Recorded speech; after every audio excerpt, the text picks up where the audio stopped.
Ang ninuno. Magandang gabi mga kabayan, kakabalik ko lang sa Manila. Eto na, nandito na lahat ng habak de bala. Ito na siya mga kabayan.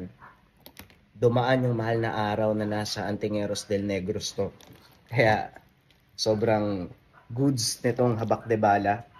And para sa lahat ng interesado, meron na tayo sa Shopee. Magpapa-ship na kami kaagad bukas. 100 pieces to, pero yung 50 pieces dito naka-reserve na. Paunahan na lang sa unang 50 din na makaka-order sa Shopee, papadala din namin kaagad ito bukas. Kaya, yun. Maraming maraming salamat sa Antengeros del Negros sa paggawa na itong mga habak de bala at para dun sa mga nakapagpa-reserve, expect nyo na darating niya siya. Visit lang yung link or mag-comment dito para sa lahat ng interesado. Salamat.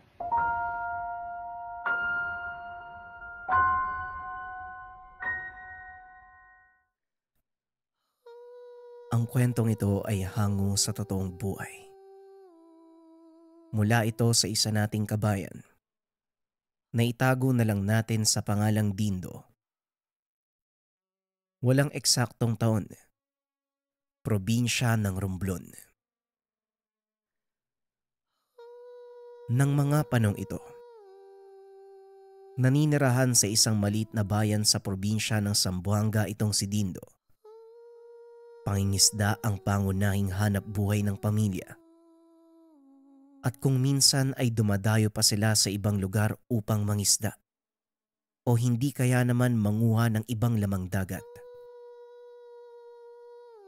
Ito ang nakasanayang buhay ng binata hanggang sa nagpa siya itong sumama sa kanyang tiyuhin papunta sa Romblon. Pinangakuan nito si Dindo ng magandang trabaho kasama ang ilan sa mga kaibigan. At dahil kadugo ito ng ina, nagtiwala ang binata. Ngunit lingid sa kaalaman nito na masaklap palang buhay ang sasapitin pagdating sa lugar. Napadpad ang binata sa minahan ng marmol sa probinsya at hindi na sila makaalis pa ng kanyang mga kasama. Dahil nabayaran na sa tiyuhin ng binata ang kanilang kontratang magtrabaho. Isang taon silang kakayod sa minhan at ang masakit pa nito, wala silang tatanggapin sahod sa una at ikalawang buwan dahil kinuha din ito ng kanyang tiyuhin. Wala din silang paraan para makausap ang kanilang mga magulang dahil hindi pa uso ang cellphone ng mga panong ito. Dahil batak naman sa trabaho ang katawan ng binata, nagpa siya itong magtiis. Hanggang sa unti-unti na ding nakakasanayan ni Dindo ang kapaligiran, maging ang mga tao doon. Naging paborito din ito ng kanilang amo dahil sa kakaibang kasipagang ipinapakita.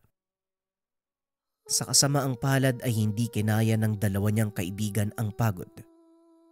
Matapos ang kalahating taon ay nagpa siya ang mga itong tumakas. Samantalang si Dindo, nanatili at patuloy na nagtrabaho. Nagpapadala ito ng pera sa mga magulang. At sa paglipas ng isang taon, nagpa siya itong manatili. Pambihira ka. Ikaw pa lang ang nakilala kong tumagal sa trabaho ah. Karamihan sa mga nandito, ilang buwan lang ang tinatagal. Pero ikaw, mahigit isang taon at kalahati na, nandito ka pa rin. Wika ng isa sa mga kaibigan ni Dindo na itago na lang natin sa pangalang Bruno. Alam mo Bruno, kung titignan mo lang ang hirap ng trabaho, hindi ka uunlad sa buhay. Wala namang trabahong madali eh. Kaya pasalamatan mo at alagaan mo kung anong trabaho meron ka dahil dyan ka nabubuhay. Tugon ng binata. Isinabuhay nito ang mga payo ng yumaong ama. At habang nag-uusap ang dalawa, hindi nila namalayang nakikinig pala ang may-ari ng minahan. Alam mo, Dindo, hanga din talaga ako sa'yo eh. Nagkakilala tayo sa maling paraan dahil sa gahaman mong tsuwid. Pero sa totoo lang gusto ko ang ugali mo, lalo na sa trabaho. Kaya kung ayos lang sa'yo, gusto kong ikaw ang mamahala sa buong Minang ito. Kung ayos lang ha? Wika ni Mang Marcelo. Napakamot ng ulo ang binata dahil hindi niya alam kung ano ang sasabihin. Naku Mang Marcelo, hindi po ako siguro kung kaya ko eh. Teka, ano bang nangyari kay Manong Omar? Tanong ni Dindo. Matanda na kasi si Omar eh. Kailangan niya nang magpahinga. Siya nga ang nagrekomenda sa'yo eh. Ano, payag ka na ba? Muling tugon ng matanda. Wala pong problema kasong inaalala ko kung papayag ba ang mga kasamahan ko na akong mamahala sa kanila. Inakbayan ni Mang Marcelo ang binata at muling nagsalita. Hindi ako magdedesisyon ng basta-basta nang hindi kinukonsulta ang mga kasama mo. Halika, puntahan natin sila sa kainan. Naglakad ang mga ito papunta sa silid kainan. Laking gulat ng binata nang salubungin siya ng hiyawan ng mga kasama. Teka Manong, bakit ako? Wala naman akong kaalam-alam sa ganitong kalakaran eh. At isa pa, hindi po ako nakapagtapos ng pag-aaral. Wika ni Dindo. Hindi mo naman kailangan maging matalino para ipakita sa amin na kaya mong mamuno, Dindo. Tugon ni Bruno. Bagaman nagdadalawang isip, wala na itong nagawa kung hindi tanggapin ang alok ng may-ari. At dahil dito, naging mas maganda ang pamamahala sa minahan. Lumawak pa ito ng husto hanggang sa umabot na ang saklaw ng pagmimina hindi lang sa marmol, kundi maging sa mamahaling bato. Kaakibat ng tagumpay ng minahan, hindi nawawala ang mga taong may inggit. Isa na dito ang kakompetensya ni Mang Marcelo na si Don Rafael. Kagaya ng matanda, nagmamay-ari din ito ng malaking pagmimina ng marmol sa lugar. At dahil sa kaparehong industriya ang pinasok, hindi maiwasang mag-iringan at agawan ng lugar. Nagpapataasan din ang dalawa sa presyo tuwing bibili sila ng lupain para pagminahan. Ngunit kadalasang nananalo si Mang Marcelo dahil bukod sa binibili nito ng maayos ang lupa, hindi niya pinapaalis sa mga tao. Sa halip kinukuha pa niya ang mga ito bilang trabahador. At sa tuwing matatapos ang pagmimina sa lugar, hinahayaan niyang muling manirahan ang mga tao roon. Naging maganda naman ang takbo ng trabaho ni Dindo hanggang sa isang mangyayari ang tuluyang nakapagpabago ng buhay niya. Inutusan ni Mang Marcelo ang binatang magpunta sa isang bayan para tignan ang lupang bibilhin. Sinasabing hindi lang marmol ang maaaring minahin sa lugar, kung hindi mayaman din ito sa iba pang mamahaling bato. Ikaw na ang tumingin sa lugar, Dindo, dahil may kailangan akong gawing importante. Ilista mo ang mga kailangan natin gawin doon at kausapin mo din ang mga tao. Ang balita ko, may nakatira daw na matanda doon na hindi magawang kumbinsi ng mga kababaryo niya. Tignan mo nga kung anong magagawa natin. Wika ni Mang Marcelo. Kagad lumakad ang binata. Pagdating sa lugar, malugod naman itong tinanggap ng mga taga-baryo. Nagtanong-tanong ang binata tungkol sa sinasabing matanda. Sinamahan naman siya ng ilang taga roon sa tahanan nito. Ngunit matapos siyang ihatid, Kagad nag-alisan ang mga tao. Marahang pumasok sa bakuran ang binata. Sinubukan nitong tumawag, ngunit tila walang tao sa loob. Hanggang sa napansin ng binata ang ilang mga nililok na marmol, maging ang kagamitan sa panglililok, nagkalat din doon sa sahig. Naaliw ang binata sa pagtingin sa mga ito, hanggang sa isang boses ang gumulat sa kanya. Anong ginagawa mo dito? At sino ang nagpapasok sa'yo? Biglang nabitawan ng binata ang isa sa mga gawa. Dahilan para tumama ito sa isang bloke ng marmol at tuluyang magkapera-peraso. Naku manong, pasensya na, nagulat po kasi ko eh. Ayaan nyo, babayaran ko na lang po yung nasira. Hindi na naituloy ang susunod pang sasabihin dahil inawat ito ng matanda. Hindi na. Pasensya na din at ginulat kita. Ano bang kailangan mo? Tugon ng matanda. Nandito po ako para kausapin kayo tungkol sa pagbili ng lupang ito. Tugon ni Dindo.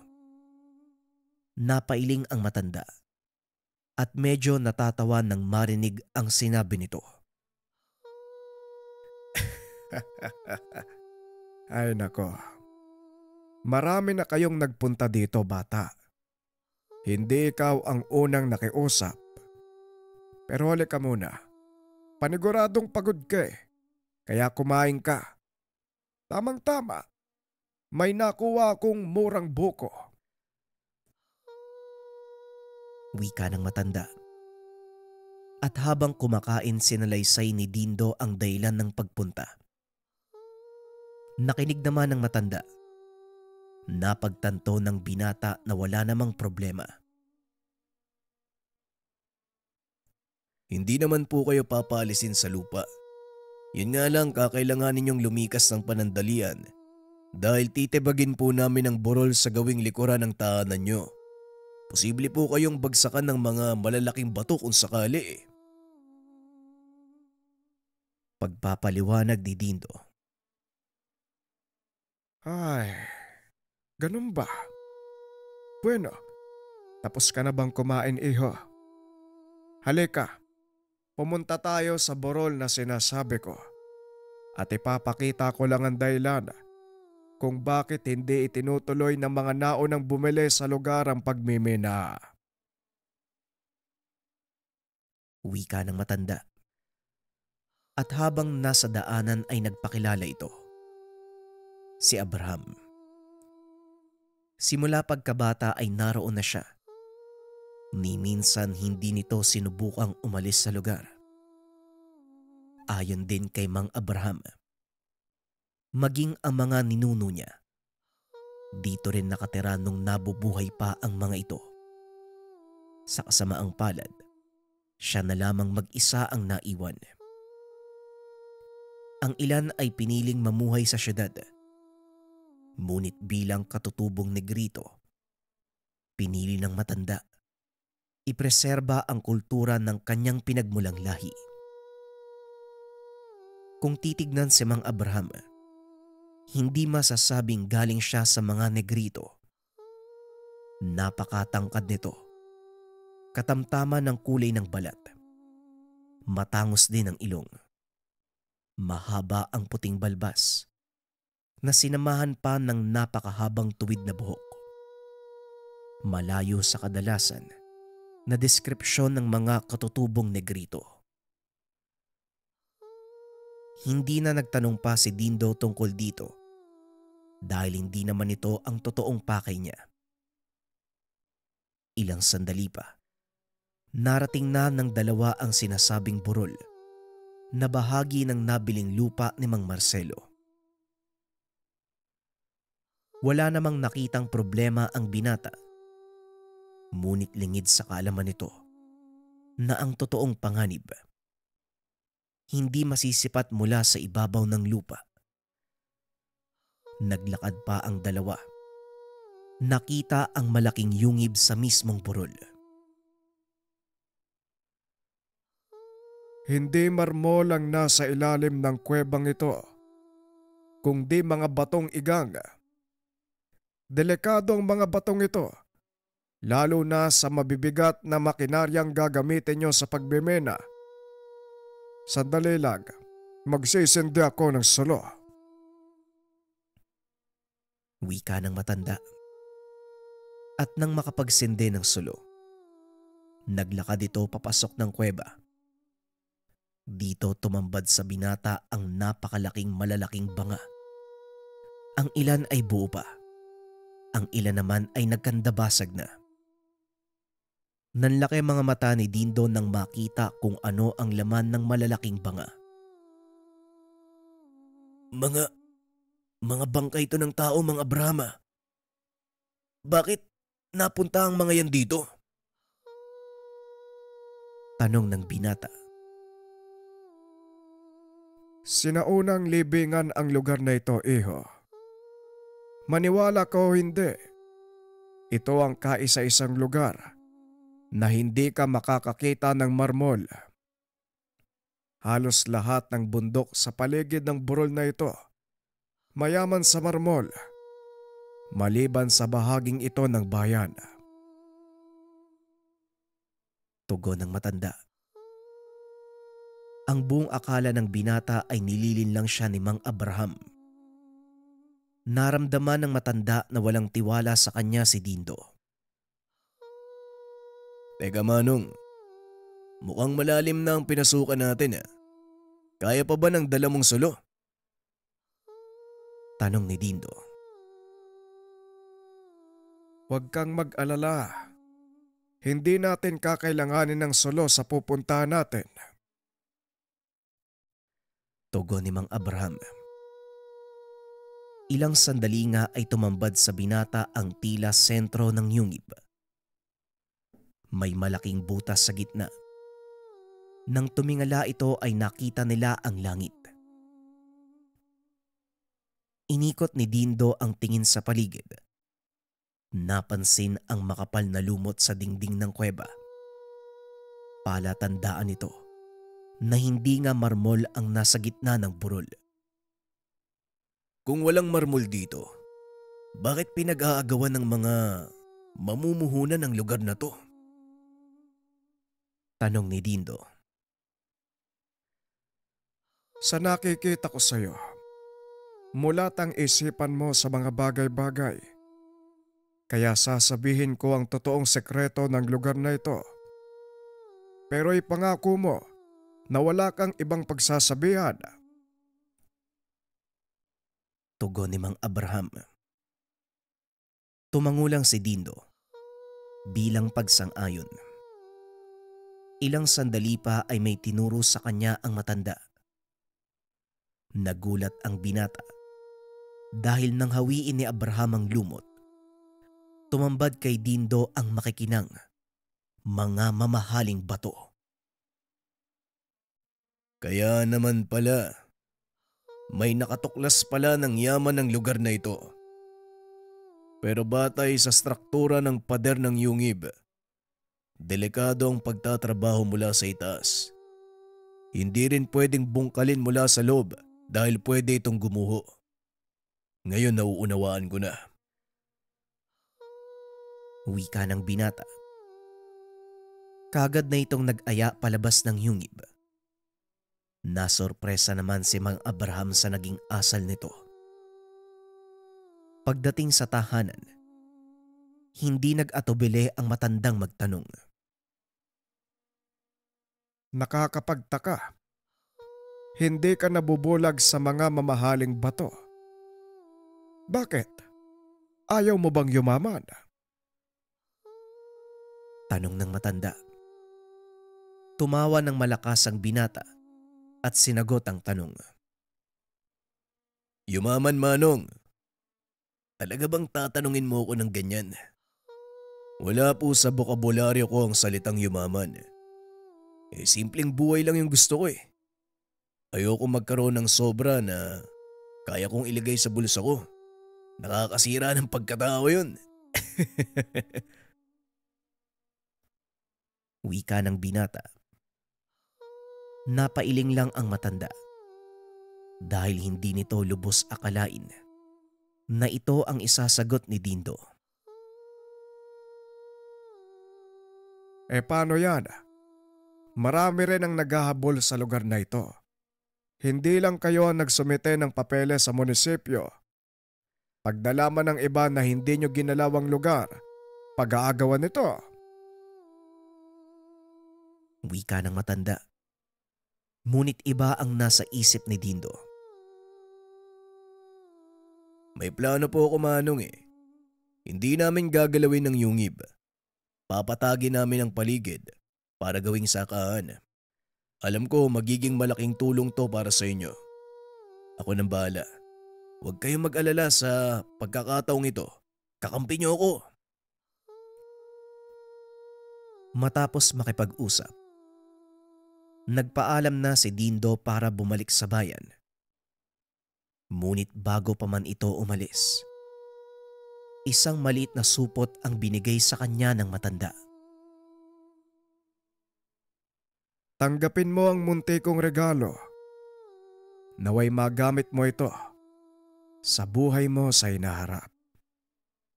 Mabuti ang puso mo at alam kong walang bahid ng pagkasakim ang iyong kaluluwa. Kaya pagpapalaing ka ng bagay na yan. Binuksan ni Dindo ang supot. Tumambad sa kanya ang dalawang maliliit na bato. Halos kasing laki lang ito ng kanyang hinlalaki na kung titignan ay parang pinilipit. Manong, ano po tong bagay na to? Tanong ni Dindo. Mutya ng uwang ang tawag sa isang yan. Itlog ng uwang na naging bato. Biyaya na kalikasan. Itago mo. Malaki ang maitutulong yan sa'yo balang araw. Tugon ng matanda. Matapos magpasalamat ay kaagad na ding umalis ang binata. Pagdating sa bayan, kinausap nito ng masinsinan si Mang Marcelo. Pinaliwanag ang nakita sa lugar. Naunawaan naman ito ng amo. Nagpa siyang hindi na ituloy ang pagmimina doon. Hindi na natin itutuloy ang pagmimina. Pero hindi lang din tayo ang naghabol sa lugar. Oo nga, nabili natin ang permiso.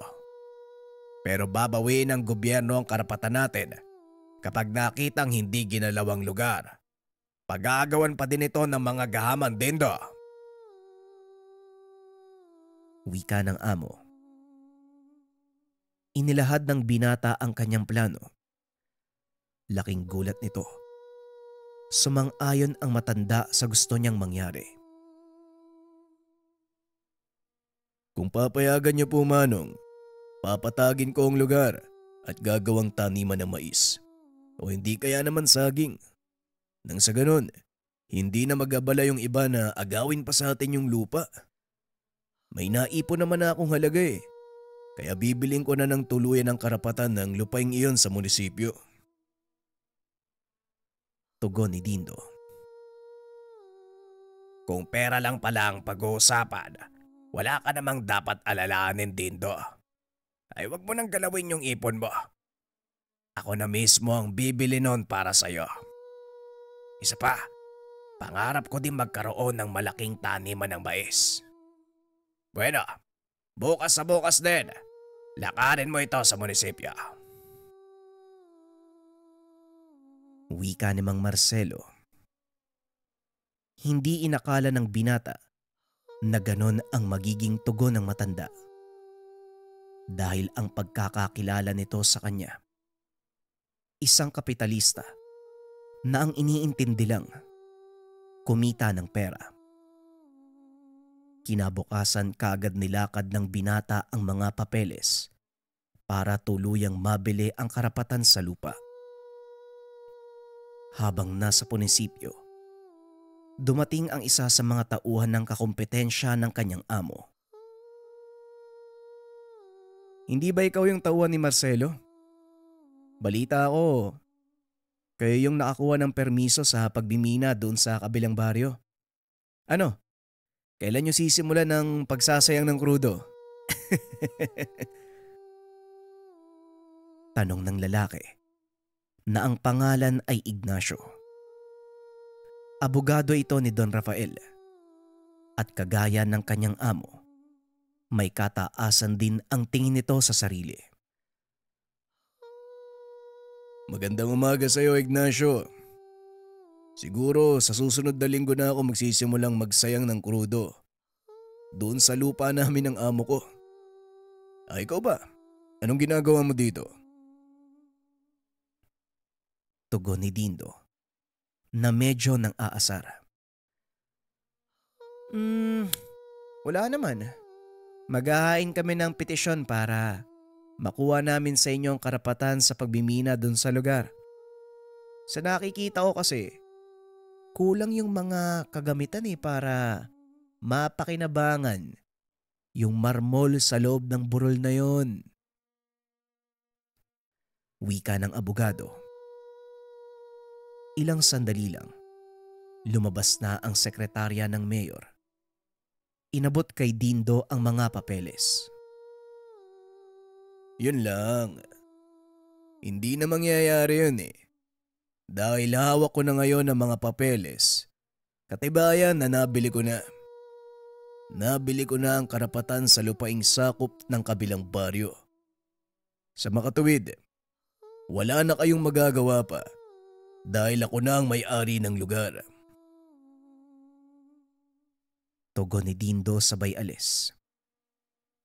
Hindi naman maipinta ang pagbumuka ng abogado. At bago tuluyang lumayo ang binata, pinabaunan niya ito ng isang banta. Huwag ka munang magsaya. Hindi pa sapat yung hawak mong papeles para masabi mong sa'yo na yung lupa. Gagawa at gagawa ko ng paraan para mabawi ko sa'yo yung karapatan. Kutong lupa ka. Tumawa ng malakas si Dindo. Dahil kampante ito, wala nang magagawa si Ignacio. Kahit pa ang amo nito, si Don Rafael. Makalipas ang ilang araw ay sinimulan ni Dindo ang pagpatag sa lugar. Inalis ng binata ang malalaking bato upang magkaroon ng malawak na espasyong gagalawan ang mga traktorang mag-aararo. Naging matagumpay ang ginawa nito. Tuluyang nagkaroon ng malawak na taniman ng mais sa lugar. Malaking tulong din ang batis na dumadaloy sa lupain para sa pagpapatubig ng mga pananim.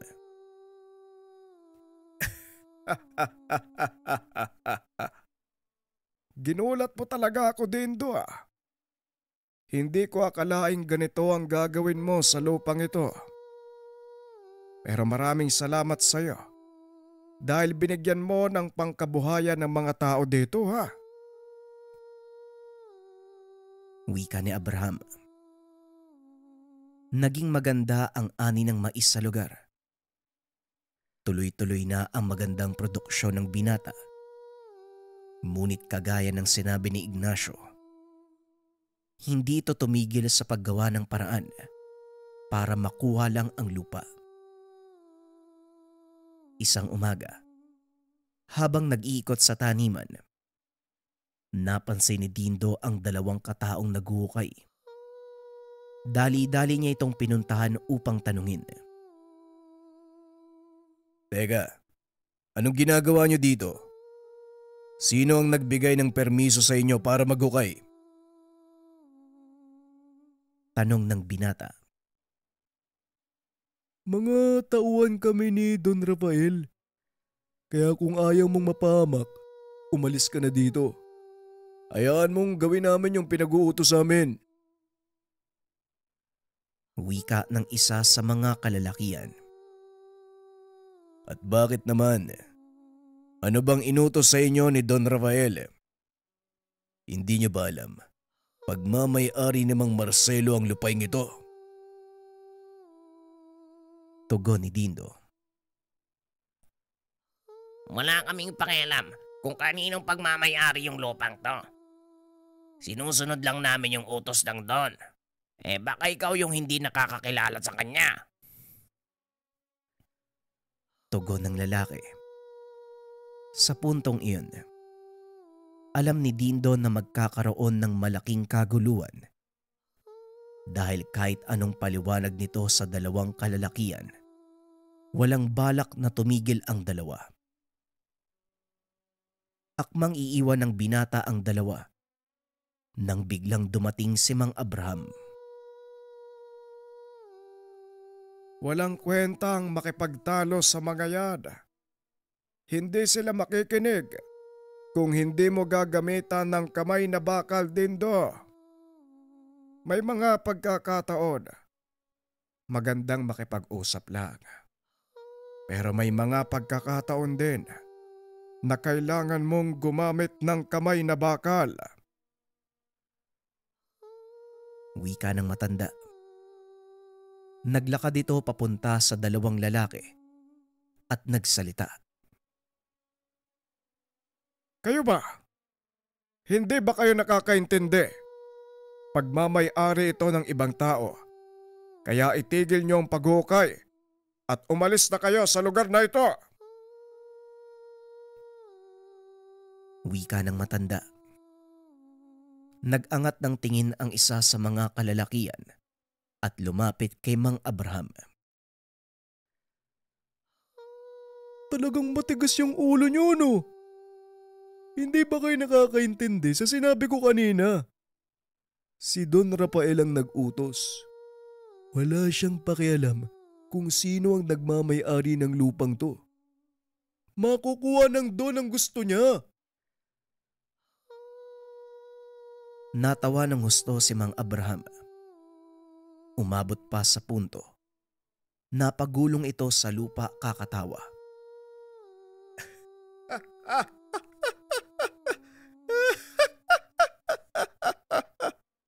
Ay talagang nagpapatawa ang amo niyo. Ngayon, bibigyan ko kayo ng isa pang babala. Umalis kayo sa likod ng bahay ko. Kung ayaw niyong pilipitin ko ang mga braso niyo.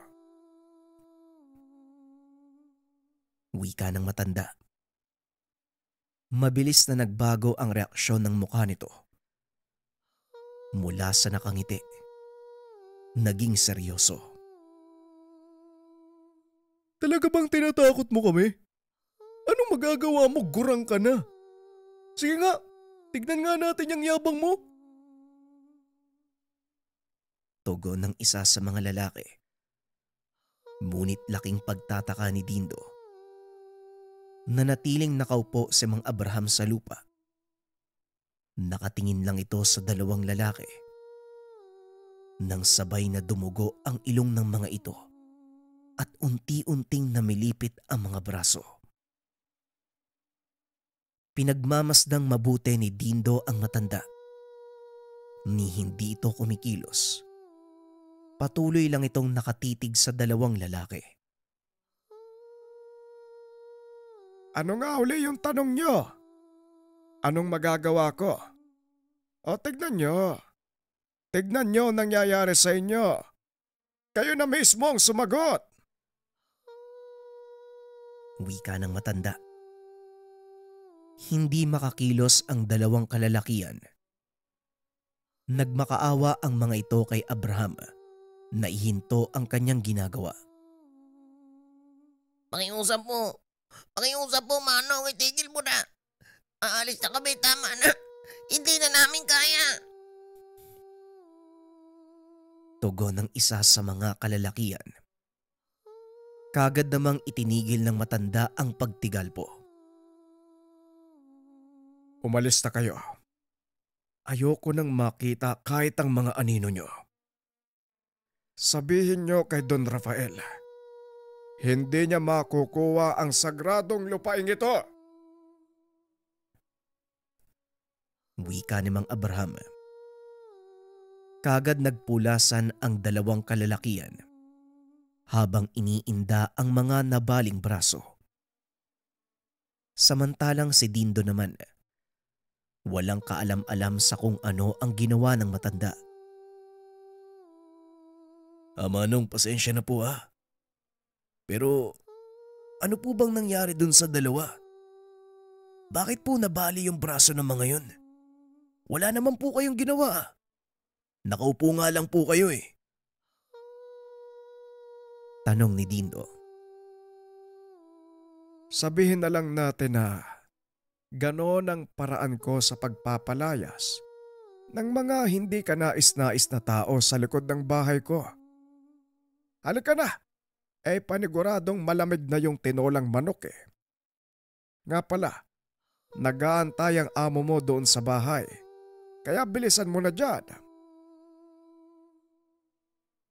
Tugon ni Abraham. Napangiti na lang si Dindo sa naging sagot ng matanda. Dali-daling bumaba ang mga ito upang kumain ng tanghalian. At kagaya ng sinabi ni Mang Abraham, naroon nga si Mang Marcelo. Kasama nito ang kaibigang si Bruno. O Bruno, andito ko din pala. Magandang araw po sa inyo, Mang Marcelo. Bati ng binata. Oo, Dindo. Isinama ko si Bruno. Wala namang trabaho ngayon kasi nasira ang isa sa mga makinarya natin. Nga pala, nandito kami dahil gusto kitang makausap ng personal. Wika ni Mang Marcelo. Seryoso ang mukha nito, kaya medyo kinabahan ng binata. Maging si Bruno na palaging nagbibiro, hindi rin nakaimik ng mga sandaling iyon.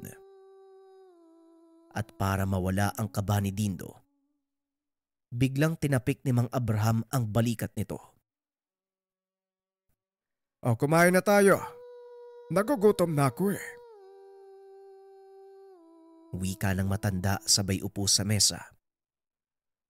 Matapos kumain, iniwan ni Mang Abraham sina Dindo at ang amo nito. Kailangan nilang mag-usap. Huminga ng malalim ang matanda. Tumingin ng diretsyo kay Dindo. Nakangiti ito.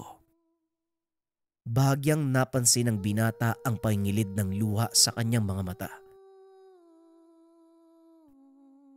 Sa loob ng ilang taong nakasama kita, hindi ko akalaing darating ako sa punto na sasabihin ko sa ito, Dindo. Alam mo, sa lahat ng naging tauhan ko sa minahan, ikaw lang ang pinagkakatiwalaan ko ng ganito. Wika ni Mang Marcelo. Ramdam ni Dindo ang bigat sa mga binibitawang salita ni Mang Marcelo. Bakit po Manong? Hindi ko po maintindihan eh. May problema po ba? May mali ba akong nagawa? Tanong ni Dindo. Hindi, iyo. Wala kang ginawang masama. Pakinggan mong mabuti ang sasabihin ko. Dahil hindi na ako magkakaroon ng pagkakataon para gawin ito. Alam kong hindi ko pagsisisihan ang desisyon ko. Muling wika ni Mang Marcelo. Kung ganun, bakit po kayo nagsasalita ng ganyan? Manong, pinapakaba niyo naman po ako eh. Wala naman pong ganyanan. Tugon ni Dindo. Huwag kang kabahan. Makinig kang mabuti. Kasi para sa iyo ang lahat ng gagawin ko. Bruno, dalhin mo dito mga papeles. Nanlaki ang mga mata ni Dindo dahil inilatag ng matanda ang lahat ng mga papeles. Lahat ng ari-arian niya. Bakit niyo po nilalabas to, Manong? Naguguluhan po ako eh. Wika ni Dindo. Unti-unti nang napapagtanto ng binata ang kahihinatnan ng usapan. Alam mong wala kaming anak ng yumao kong asawa, hindi ba? Kaya walang magmamana ng lahat ng naipundar ko. Wala din akong kamag-anak dahil lahat sila ay nasa ibang bansa na. Ikaw lang ang pinakamalapit kong kakilala na pwede kong pagkatiwalaan. Tugon ni Mang Marcelo. Manong, wag naman po kayo magsalita ng ganyan oh. Tignan mo oh. Malakas pa po kayo eh. Wika ni Dindo. Ang totoo, Dindo, hindi na ako magtatagal pa eh. Kailangan kong umalis ng bansa para ituloy ang aking paggagamot. Ngunit alam kong sa oras na gawin ko yon, hindi na ako makakabalik pa. Kaya ihahabilin ko sa iyo ang lahat ng ari-arian ko. Nakausap ko na ang abogado tungkol sa bagay na ito. At bukas, dadalhin niya. Hindi na naituloy ng matanda ang sasabihin dahil bigla itong pinutol ni Dindo. Hindi Manong, hindi ko pipirma na mga papeles. Dahil babalik pa kayo para pangasiwaan nating lahat ng ari-arian nyo. Wala naman pong ganyanan, Manong. Huminga ng malalim ang matanda at muling nagsalita.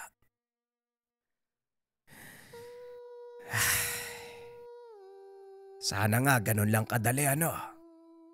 Pero hindi Dindo eh. Sana din maunawaan mo. Ituring mo ito. Huling utos ko sa iyo bilang amo. Kung hindi mo ko susundin, tatanggalin kita sa trabaho. Wika ni Mang Marcelo. Biglang niyakap ng binata ang matanda. Wala din itong magawa dahil alam niya, siya lang ang pinagkakatiwalaan ni Mang Marcelo. Asahan niyo po, hindi ko po kayo bibiguin, Manong. Wala po kayong dapat alalahanin. Aalagaan ko po ang mga ito hanggat makabalik kayo. Manong, magpagaling po kayo ha. Matapos ang madamdaming pag-uusap ng dalawa, tuluyan nang nagpaalam ang matanda. Kinabukasan dumating ang abogado ni Mang Marcelo upang papirmahan ang mga papeles na nagpapatunay sa paglipat ng ari-arian sa kanyang pangalan. Hindi lubos maisip ni Dindo na ganito ang kanyang magiging kapalaran. Labis itong nagtaka sa naging takbo ng kanyang buhay. Isang hapon, kakatapos lang ng trabaho sa minahan, piniling mamasyal ng binata sa tahanan ni Mang Abraham. Sakto ang dating nito dahil may nakahandang isang galong tuba sa mesa. Oh, ba't ganyan yung mukha mo? Parang malungkot ka. Alam mo, sa lahat ng nakilala kong biglang yumaman, ikaw lang ang malungkot. Bakit ba? Ano bang problema? Tanong ng matanda. Wala naman po, Manong. Nagtataka lang po ako eh. Bakit ganun kabilis yung pagbabago ng swerte ko? Alam mo, simula nang ibigay mo sa akin tong mutya ng uwang, sunod-sunod na yung buenas na dumadating sa buhay ko. Tugon ni Dindo.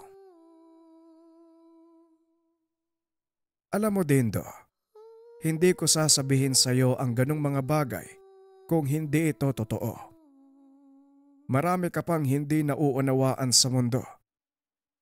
Malalim ang sekreto na nakatago sa paligid natin. At balang araw, matutuklasan mo din ito. Wika ni Mang Abraham. Hindi na nagsalita pa si Dindo Pinili na lang nitong magtiwala sa sinabi ng matanda. Kinabukasan, habang pinagmamasdan ang mga trabahador, napansin ng binata ang dalawang magarang sasakyan. Bruno, tignan mo nga kung sino yung paparating. Wala naman akong inaasahang bisita ngayon eh. Kakagaling ko lang sa munisipyo kahapon eh. Wika ng binata. Dali-daling sumakay si Bruno sa sasakyan at sinalubong ang panauhin. Tanaw pa din ni Dindo ang mga ito mula sa kinakatayuan. Laking gulat nito nang biglang mangtutok ng baril yung isa sa mga nakasakay sa magarang sasakyan.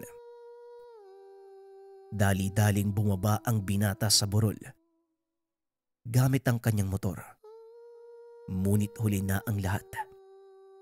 Nakarinig siya ng putok. Nakita ang kaibigang nakabulagta sa daan. Mabilis namang nag-alisan ang mga kalalakian. Dali-daling inalalayan ng binata si Bruno. Dinala sa ospital sa bayan. Mabuti na lang at hindi ito napuruhan. Ilang sandali lang ay nagising na ito. Nang mga sandaling iyon ay sumama sa pagbabantay si Mang Abraham. At dito muling nagpamalas ng kakaibang kakayahan ng matanda. Isara mo ang pintuan, Dindo.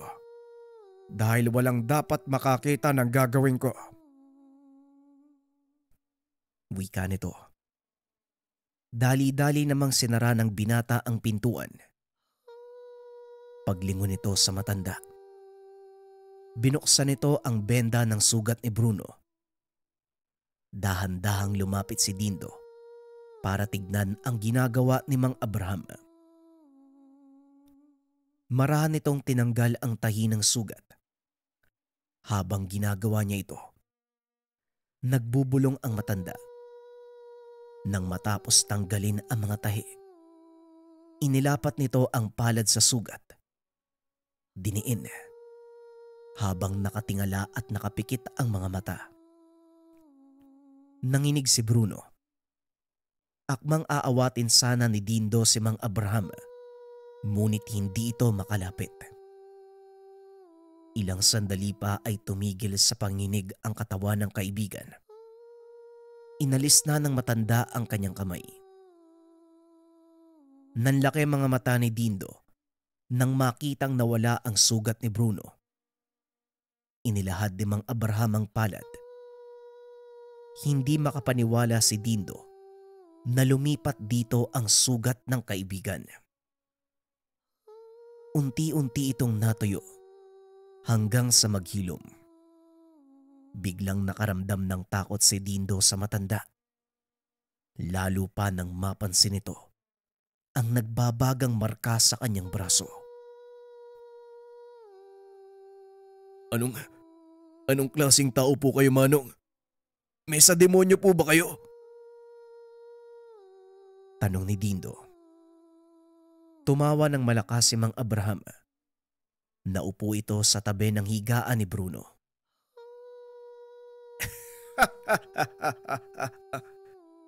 Anong may sa demonyo? Porket nakapagpagaling ako ng sugat, may sa demonyo na. Hindi ba pwedeng mahusay ako na manggagamot? Tugon ni Mang Abraham. At dahil hindi kumbensido si Dindo, muli siyang pinakitaan ng matanda ng isa pang kamanghamanghang gawa. Hinawakan nito ang isang baso ng malamig na tubig. Inusalan ng dasal. Ngunit bago niya ito gawin, sinigurado muna ni Dindo na purong tubig ito at walang halong kahit ano. Matapos usalan ng dasal, biglang kumulo ang laman ng baso. Kaagad din itong huminto sa pagkulo. Sinabihan nito si Dindo, ipainom sa kahit sinong may sakit sa loob ng ospital. Kung hindi ka pa naniniwala, humanap ka ng isang taong sa tingin mo ay karapat-dapat na pagalingin. Ipainom mo ang tubig na ito at tignan mo kung ano magiging resulta. Wika ng matanda. At dahil sa kuryosidad, sinunod ito ni Dindo. Ilang sandali lang ay nakahanap na ito ng pasyente. Isang matandang nakaupo sa gilid. Nilapitan niya ito at kinausap. Ayon sa matanda, hindi siya inaasikaso dahil wala itong pambayad sa pagpapagamot. Dagdag pa nito, ilang taon nang iniinda ang sakit. Tinignan ng binata ang hawak nitong papeles. Napag-alaman na malala na ang sakit ng matanda. Sa isip-isip ni Dindo, ito na ang pagkakataon para masubukan ang sinasabi ni Mang Abraham. Saktong umiiyak ang matanda habang nagkukwento. Kinuha ni Dindo ang pagkakataong iyon upang iabot ang tubig. Matapos ay tumayo ito at kinausap ang isa sa mga doktor. Pinakausapan niya ito. Tignan ang kalagayan ng matanda. Sinagot ni Dindo ang bayarin para kaagad na matignan ang matanda. Isinama ng doktor ang matanda sa isang kwarto. Nakita ni Dindo, wala nang laman ang basong inabot niya. Kaya sigurado ang binata na ininom ito ng matanda. Makalipas ang ilang minuto, lumabas na ang doktor at nagtaka ang binata sa naging tanong nito. Iho, ano bang sakit ng kasama mo? Nung sinuri ko siya, wala naman akong nakitang mali. Pero nabasa ko sa unang pagsusuri ng mga doktor, yung unang tumingin sa kanya, lahat yun nagsasabing malala na ang kalagayan ng matanda. Pero bakit walang makita? Maging ang mga aparatos namin wala ding napansin. Napangiti na lang si Dindo. Nagpasalamat sa doktor. Pinili nitong wag nang magsalita pa dahil ayaw niyang magdulot ng komosyon sa buong ospital. Maya-maya ay sumunod ang matanda. Nakita ng binata ang malaking pagbabago sa kondisyon nito, na tila biglang nawala ang anumang sakit na iniinda. Iyo, kung ano man ang ginawa mo, maraming salamat sa tulong . Pagpalain ka nawa ng Diyos sa taglay mong kabutihan. Naway marami ka pang matulungan. Wika ng matanda. Kaagad siyang lumabas ng ospital.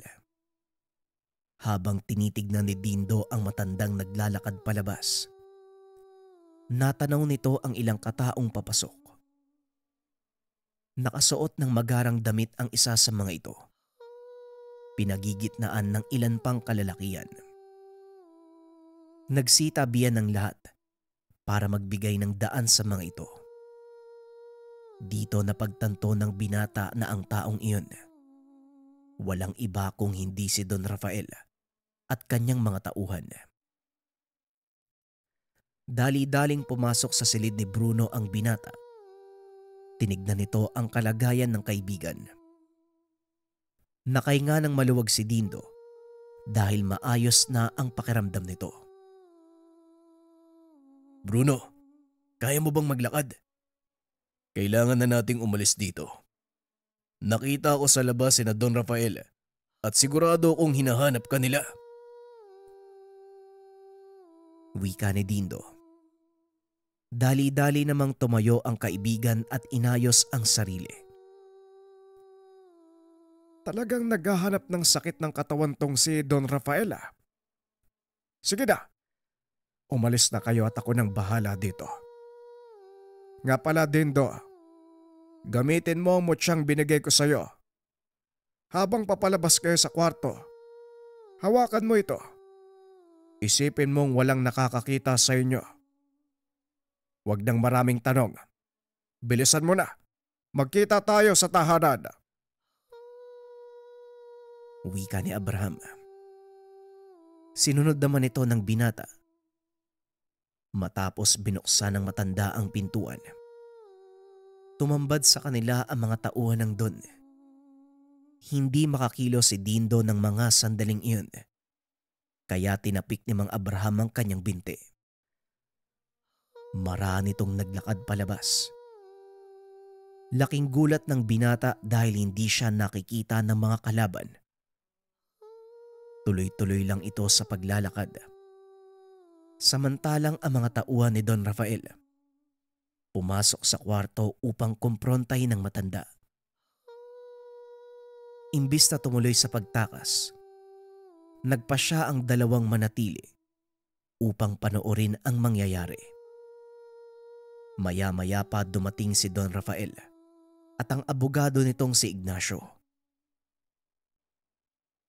Ikaw na naman, Tandang Abraham. Hindi ko alam kung anong problema mo at bakit ang hilig mong makialam sa lahat ng mga plano ko. Wika ni Don Rafael. Yun nga din ang gusto kong itanong sa'yo, Don Rafael. Hindi ko rin malaman kung bakit ang tagas ng ulo mo. Ilang beses na akong nagpadala ng babala pero hindi ka pa rin humihinto. Tugon ni Mang Abraham. Sumenyas ang Don sa kanyang mga tauhan na huliin ito. Ngunit akmang kikilos na ang mga kalalakian. Bigla silang nanigas. Naglaglagan din ang mga baril mula sa kanilang mga kamay na tila ba kusang kumikilos ang kanilang mga katawan. Napalingon ang mga ito. Nanlaki ang mga mata dahil unti-unting sinasakal ng mga tauhan ang sarili. Anong kalokohan ka? Anong pinagagawa niya? Hindi makapagsalita ang mga tauhan. Unti-unti nang napapaluhod ang mga ito hanggang sa tuluyang nawalan ng malay. Hindi ka pa din ba nagtatanda? Kayong dalawa na lang ng abogado mo ang nandito. May magagawa pa ba kayo? Muling wika ni Mang Abraham. Biglang naglabas ng baril ang Don. Akmang kakalabitin na ang gatilyo. Nanigas ang kanyang kamay. Unti-unting bumaling ang baril papunta sa kanyang ulo. Walang yakang mangkukulam ka. Itigil mo to! Wika ni Don Rafael. Ngunit hindi nakinig si Mang Abraham. Nakatutok pa rin ang baril sa ulo ni Don Rafael. Nang bigla itong pumutok. Maging ang abogado, hindi maipaliwanag kung bakit binaril ng Don ang sarili. Ikaw ang nagdala nito sa sarili mo, Rafael. Binigyan kita ng napakahabang pagkakataon para magbago. Pero anong ginawa mo? Sinayang mo lamang at nanatili ka sa mga baluktot mong gawain. Wika ni Mang Abraham. Sabay lakad palabas ng kwarto. Walang sino man ang nakapagpaliwanag ng mga pangyayari noon. Naging malinaw kay Dindo kung bakit kinakatakutan ng karamihan ang matanda. Pagdating sa kanilang tirahan, pinaliwanag nito ang totoo. Ayon kay Mang Abraham, isa siyang kilalang babaylan ng kanilang tribo. Lumikas ang ilan sa kanyang mga kasamahan dahil na din sa pang-aapi na gahamang tao sa paligid. Nanatili ito sa lugar para pangalagaan ang buong burol. Sagrado ito para sa mga kagaya niya. Kaya naman nilaan ng matanda ang buhay para mapangalagaan ang labi ng mga ninuno. Hindi naman hinusgahan ni Dindo ang matanda. Sa halip ay inunawa niya ito. Dahil na din sa kabaitang ipinakita sa kanya. Alam ni Dindo na hindi masamang tao si Mang Abraham. Sa paglipas ng mga taon, patuloy na naging malago ang industriyang ipinamana sa kanya ni Mang Marcelo. Ngunit kalaunan, naisipan ng binatang unti-unti nang nasisira ang kapaligiran dahil sa pagmimina ng marmol. Hininto ng binata ang operasyon ng malawakang pagmimina. Pinaubaya sa mga lokal ang gawaing ito bilang pangunahing pinagkukunan ng pangkabuhayan. Ipinagpatuloy naman ni Dindo ang pangalaga sa kanyang taniman ng mais. Itinuon ang atensyon sa iba pang negosyo. Pinasok din ang industriya ng pangingisda. Nagpagawa ito ng mga bangka. Ibinahagi sa mga tauhang nawalan ng hanap buhay. Sa kasalukuyan, patuloy pa ring tinutulungan ng pamilya ni Dindo ang mga taong naging bahagi ng kanyang kumpanya. Si Mang Abraham, biglang nawala. Walang nakakaalam kung saan ito nagpunta. Ngunit isa lang ang nasa isip ni Dindo. Patuloy na itong matatahimik dahil bago pa man lumisan ang matanda, pinangako ng binata, pangangalagaan niya ang libingan ng mga ninuno, maging ang itinatagong sekreto ni Abraham, ang mutya ng uwang.